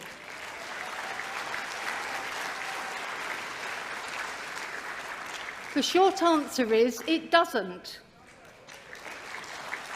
This amendment proposes the opposite. It would limit shortlists to a maximum of 3 or 2 or even 1. If this rule had been in place in 2020, there would have been, as other delegates have explained, no Lisa Nandy, no Rebecca Long-Bailey, no Clive Lewis up for election. Mr Starmer would have been the only man standing. Democracy? Farcical. Take a knee. Reclaim the streets. How does a selection process that throws up one white man... Final point, please. Nearly finished. Leave us as a community. Conference, my Labour community, I invite you to remember who we are, to know where we came from and where we're going. Reject this amendment, please. Thank you, Delegate. We are over time now. So we are taking the final speakers and then we're going to have the response. Next speaker from this side, I believe. Thank you, Delegate. Good afternoon, Conference. My name is Matteo. I'm proud to be representing Battersea CLP. It's the area of the community where I was born and where I still live today. During my time in my local party, I've been privileged to get to know 2 of our Labour MPs, Martin Linton, MP from 1997 to 2010, and Marshall de Cordova, who won a fantastic victory here in 2017. They're both fantastic people, and they have supported my community in countless struggles over the last few decades, throughout the whole of my life, in fact. But as much as I love them both, I don't think they need any more power than they already have. Even though Westminster is just over the bridge north of Battersea, it might as well be a million miles away. 86% of MPs have a degree. Outside of Westminster, it's less than half of that. An MP's salary starts at £82,000 a year. That's nearly four times the national average. And this matters. On issue after issue, we've seen that MPs don't have a magic hotline to the streets. The world they move in is deeply unrepresentative. It's a world of extremely powerful people, but it is a small world. And doubling the power of MPs, giving them a veto over which candidates can get onto the ballot paper in a future leadership election, gives them a massively disproportionate say in the future of our party.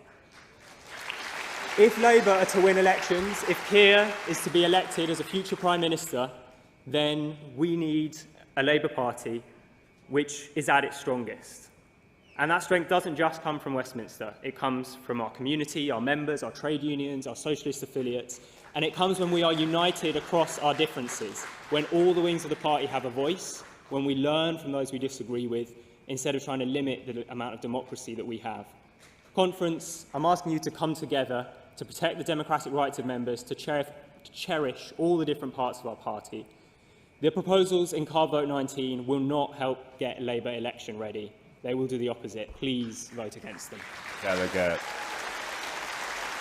I believe we now have our final delegate speaker before the summing up. Hello everyone, can you hear me okay? I am your last speaker, so you lucky lot. I want you to look at my mask. 4 years ago, I was attacked in the street in Manchester for my sexuality. I'm a bisexual man, I'm in a relationship with a woman, and I love her, and I have had my existence questioned. I play for an LGBT football team with 2 transgender women who play for us. They are amazing and they go through hell every day. And I can no longer look them in the eye and tell them that this party is safe for them. I have heard so many times, I have heard transgender women aren't women. I have been told myself that... Delegate, I don't wish to stop you and I won't cost you your time, but I do just want to make sure this is the final speech on the rule change motion, that you are speaking to the content of the motion. Yeah. I apologise, Delegate, you will get your time back, but I just didn't want you to waste your time, especially as you're allowed to speak once a conference. Thank you, Delegate, and please continue. So I have heard horrible things in and without this party, and this is why I am speaking in favour of vote number 17. Our disciplinary procedures have to change. I have been submitted to vicious online homophobia and bullying by a member of this party, and the only reason that ended was because they themselves chose to leave. The culture has to change. I spent 2 days at this conference, first-time delegate, by the way, feeling uncomfortable, feeling unsafe, feeling like I have no legitimate place here because I'm not part of a faction. I'm 23 years old. When these factions came into being, I was 40, 50 years away from being born. I want us to get into government, and I want us to be the party of equality for all. For Jewish people, for Muslim people, for young people, old people, non-binary people, bisexual people. Power to everyone. We need to win, and we will do that through equality for all. Everyone. I am in favour of 17, independent disciplinary procedures. This has no place. And as for the hecklers in this room, I say to you, come talk to me. You can heckle me in person. We will have a chat and we will come together because we are a united party when we win. So let's win. Let's be united. I'm in favour. Thank you. Thank you, Delegate. And apologies for interrupting you in what I think we'd all agree was an excellent speech.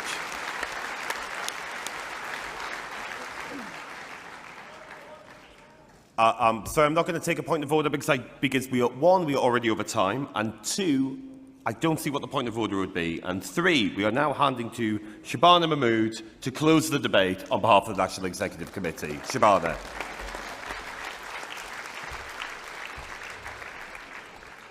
Thank you very much, Conference. I will now respond to all of the points raised in that debate on behalf of the National Executive Committee.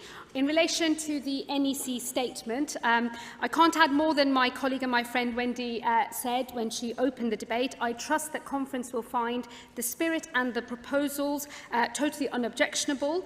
I'm looking to work closer with our political levy members and considering methods of ensuring women's representation in any future leadership contest, and we're also looking to work with all parts of our party, the Scottish Parliament, the Welsh Senate and local government as well. So I hope that the NEC statement will receive support from all of you today. In relation to card vote 17 on safeguarding and disciplinary procedures, this will complement the package of reforms that are in the grouping for card vote 16. The proposals should be welcome to our members. They are common sense reforms that bring parts of our disciplinary procedures into line with actual practice, and it ensures that members have clear procedures that are legally robust and reflect best practice. And the powerful testimony that you heard from our last delegate helps show how important these changes are. This is for the benefit of all members. On card vote 18 on party conference, these are a set of common sense amendments to reform the priorities ballot and to reform and enhance the National Policy Forum. It also means that we can have a broader array of NEC members that can act as conference chairs so that it represents all structures of our large movement. Let me now turn to the subject matter of most of the debate that you have just heard, card vote 19 and the leadership rule changes conference. This is a strong package of reform that will better connect us with working people and reorient us towards the voters who can take us into power. Some have wondered in this debate why we are having this debate now and have questioned its timing. And frankly, Conference, as your national campaign coordinator, I have to say to you, the time is now. There's a lot of murmuring and talking in the hall. I think it's really disrespectful to Shabana, who's summing up on behalf of the NEC. So can I ask everyone, please, to remain in your seats and stop murmuring and burbling, please? That would be really appreciated. Please carry on, Shabana. Fear not, Mark, I'm not taking it personally, but thank you. As your national campaign coordinator, folks, I think that the time is absolutely now. We need to make sure that we get our house in order in this conference so that from this moment forward, every single thing that we do is about facing voters across our country and trying to persuade them to put the Labour Party into government. The rules regarding how we elect our leaders speak to the values and the culture of our party. They make sure that any future candidate has a sufficient base of support within the Parliamentary Labour Party, and the last few years have taught us that this is utterly crucial. With these changes, we can make sure that we are always a fully functioning political party in Parliament, capable of fielding a front bench that is supportive of whoever the leader might be and fulfilling Clause 1 of our party rulebook. That is to say that we maintain a political party in Parliament in the business of trying to persuade the people of our country to give us a mandate for change so that we might be the government of this country. And the threshold at 20% is therefore important. And frankly, if you cannot persuade just a fifth of your colleagues to make you a leadership candidate, then you will struggle to persuade the people of this country to make you their Prime Minister. And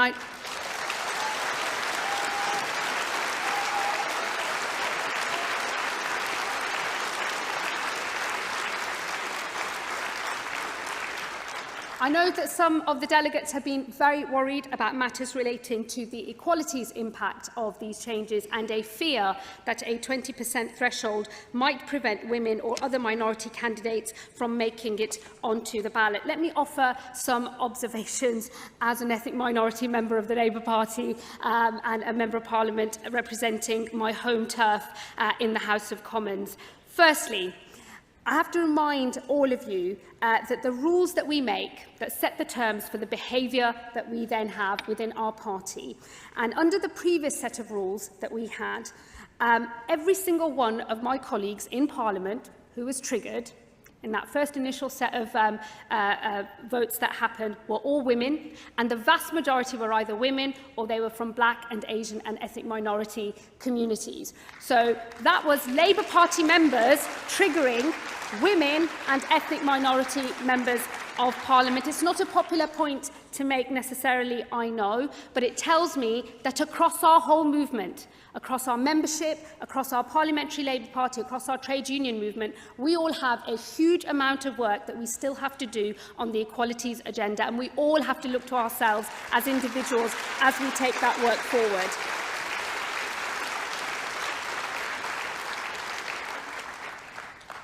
I'd offer a couple of further observations as well. I was disappointed to hear my colleague and friend of the trade union movement, Matt Rack, who spoke on behalf of the FBU, who spoke about MPs, and the thrust of his point was somehow setting members of Parliament against the communities that we represent, suggesting that we're for the few and not for the many. I would simply remind conference that the vast majority of Labour MPs, we start life just as Labour members, just like the rest of you. We are from our communities. I am proud and privileged to represent my home turf in Parliament, the place I was born in, the place I grew up in, and the place I still live today. The idea that we are somehow alien to the rest of the Labour Party, I'm sorry, folks, it's just not true.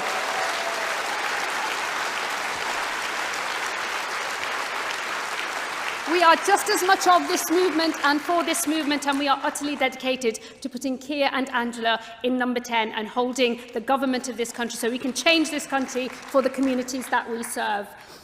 I'd also say that the Parliamentary Labour Party, for the first time ever, is over 50% women. And it is the most diverse it has ever been when it comes to black, Asian and ethnic minority members of Parliament. Now, look at my face, look at every female member of Parliament for the Labour Party, look at every single black, Asian and ethnic minority Labour member of Parliament. The idea that we stand quietly by and deliver you a future contest that is pale, male and stale, you're having a laugh. It ain't going to happen, folks.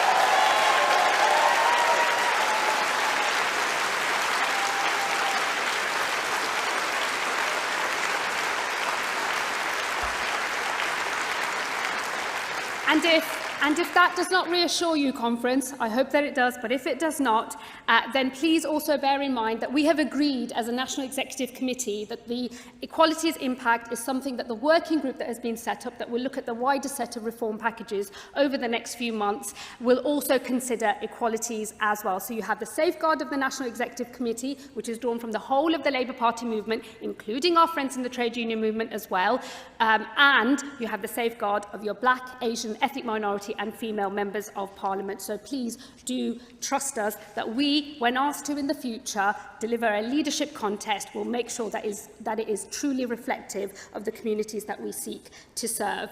I would say on the addition of the 6-month freeze date and abolishing the registered supporter scheme, conference, you do not join this party for one man or one woman. You join for the movement.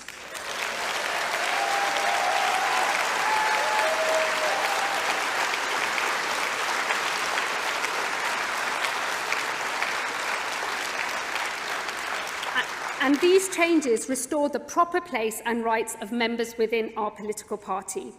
And finally, let me say this on MP reselections. The rule brought to you today for voting brings balance back to the expectations that we place on our members of Parliament.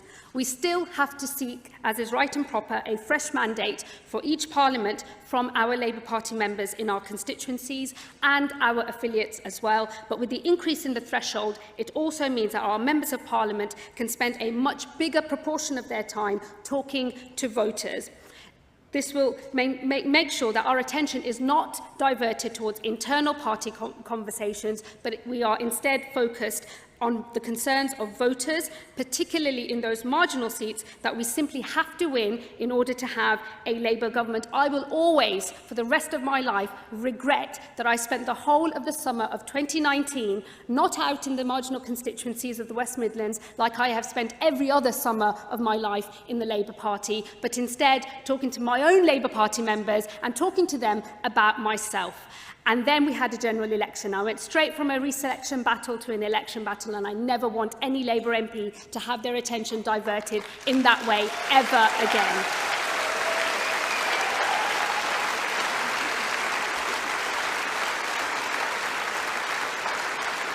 So as your national campaign coordinator, I am determined that everything that we do has at its heart the voters of our country, those that we currently hold and those that we need to win over. And these rule changes mean that I, as your NCC, can guarantee that every Labour Member of Parliament will be able to devote their time to the campaigning that is needed to deliver a Labour government. So, Conference, please support this package of measures which will put us in a stronger position to win the next general election and a mandate for real change from the British people. Thank you, Conference.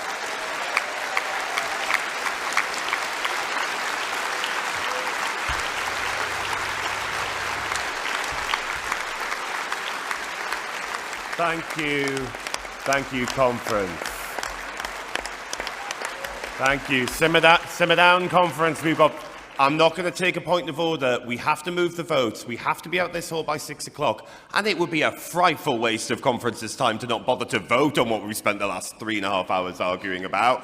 Conference, I'm not going to take it. Conference, to keep things simple, will we start by voting on the references back? You remember them. It was about 10 years ago. They are listed in the CAC report from page 6 if you need a reminder.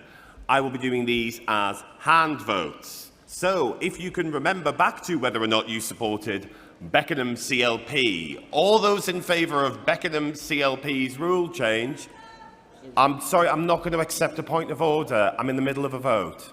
Please. Beckenham's reference I apologise. It's been quite rightly pointed out to me that I said rule change, not point of order. Rule change, not reference back. You can imagine how this happens. So the reference back from Beckenham. All those in favour of the Beckenham reference back, please show. And all those against. That's fallen. All those in favour of the Brighton Kemptown reference back, please show. And those against. That's fallen. All those in favour of the Brighton Pavilion reference back, please show. And those against. Same people again. That's fallen. North Somerset, all those in favour, please show. And against. That's fallen.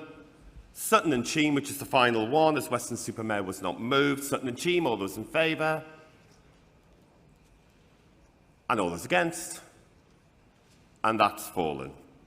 Funny how everyone wanted to reference back all those different things. Right. And now the housing composite.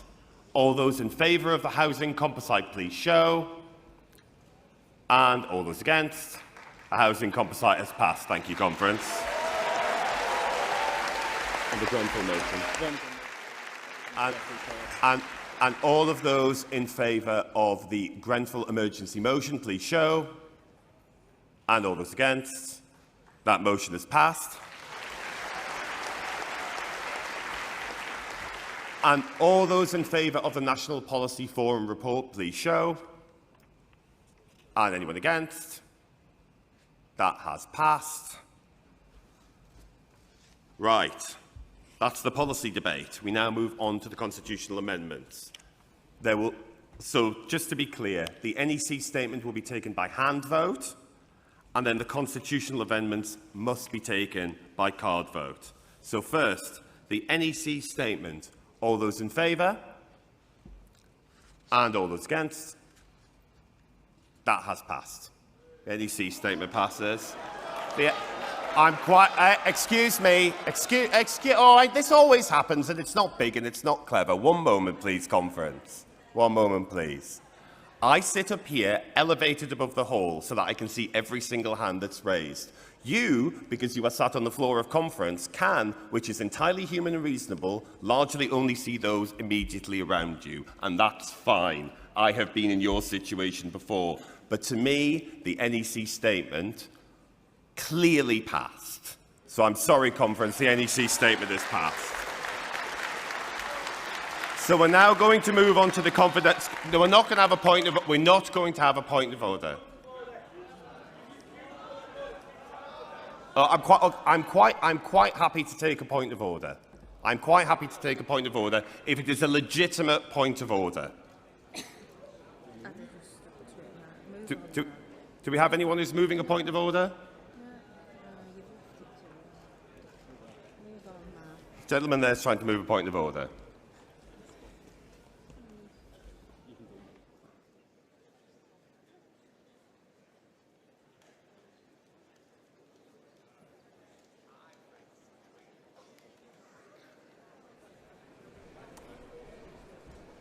Yeah. Please, James Prakash, Campbell and Peckham CLP. I'm sure that no one is suggesting for a second that you're not correct in being carrying out your duties as fully as possible. Nonetheless, surely as members and as affiliates, we have the right, if it doesn't feel like it's passed clearly, we should have a card vote so we can all have confidence in the decision taken. There's clearly a need for a card vote. There's no damage to having a card vote. We should move to a card vote. Thank you. Delegate, that was very kind and generous of you, and I appreciate the tone in which it was set. But I'm afraid our time together is short, and I remain of the view that that clearly passed. I need us to move on to the card vote on the important issues, including, may I remind you, major constitutional amendments, including dealing with the EHRC rule changes, and I don't want to run out of time for them. So please, can we move to the card votes? So, details are from page 26 of the CAC report. These are card votes 16 through to 19. You should vote for or against these proposals. If you haven't worked it out by now, I'm not sure where we're ever going to get to. The NEC recommends that you vote for all of the proposals. Could we please have the tellers to cast those votes, please? Thank you, Conference.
Conference, if you are having difficulty voting, and I'm aware some delegates will be having difficulty voting, can you please try and sit down while you're doing your card votes so that you don't end up in a situation where those who have accessibility needs are unable to vote, which we all would find unacceptable.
Conference, can we just make sure that anybody who has card votes left who wishes to cast them, make sure they go into the tellers boxes so that they are cast.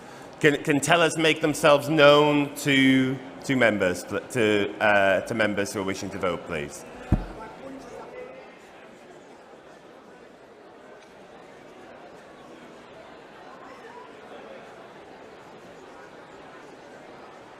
If anybody has yet to vote and still has card votes in their hand, if they head into the west bar where it says ballot entrance, there will be a teller there who will be able to take your votes. And with that, and I feel like most of you probably aren't listening anymore, but that's fine. Conference is now closed for today. You are not due back here till 10 o'clock tomorrow morning. Thank you for your forbearance, conference. I appreciate it.